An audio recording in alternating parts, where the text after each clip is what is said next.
మే నెల మధ్య నుంచే వర్షాలు పడడంతో వాతావరణం చల్లబడింది. మా చిన్నోడు సంవత్సరం పిల్లోడు పాక్కుంటూ ఎప్పుడు వర్షంలోకి వెళ్ళాడో.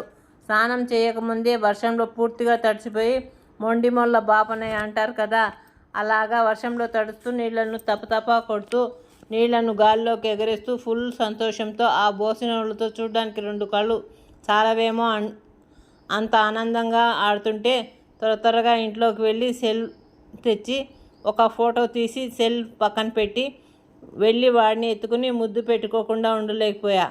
టవల్తో నెత్తిని తుడిచి బాడీ అంతా తుడిచి అలాగే బాత్రూంలోకి తీసుకుపోయి స్నానం చేయించి మళ్ళా పొడి టవల్తో తుడిచి సాంబ్రాణి స్టిక్స్తో పొగపెట్టి ఆ లైట్ వేడిలో నేను మా చిన్నోడు తల ఆరబెట్టాను. లేకుంటే వాడికి జలుబు చేసిందో వాడితో పాటు అందరం ఇబ్బంది పడాల్సిందే వాడి ఏడుపులతో. ఇక మా పెద్దోడు అయితే బయట ఫ్రెండ్స్తో బాగా వర్షంలో ఆడి వచ్చాడేమో, పూర్తిగా తడిచిపోయాడు. వాడికి తలకు స్నానం చేయించి తల తుడిచి తర్వాత డ్రెస్ వేశాక వాడికి ఆ సాంబ్రాణితో తల ఆరబెట్టేసరికి నా తల ప్రాణం తోకకొచ్చిందంటారు కదా, అలా అయింది.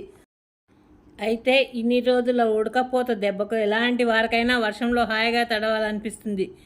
ఇలాంటి వర్షాలు వేడి నుంచి చల్లదనంతో పాటు హాయినిస్తాయి. వర్షాలు పడితే నేల తడిచి మట్టి వాసనతో ముక్కుపుటాలకు హాయిగా అనిపిస్తుంది. ఏమంటారు పిల్లలు? మీరంతా వర్షంలో హాయిగా ఎంజాయ్ చేసే ఉంటారుగా. ఇది ప్రతి ఒక్కరికి ఒక చిన్నతనంలోని జ్ఞాపకం కాదంటారా? గుడ్ నైట్ పిల్లలు. నా కథ నచ్చినట్లయితే లైక్ చేయండి, షేర్ చేయండి, సబ్స్క్రైబ్ చేయండి.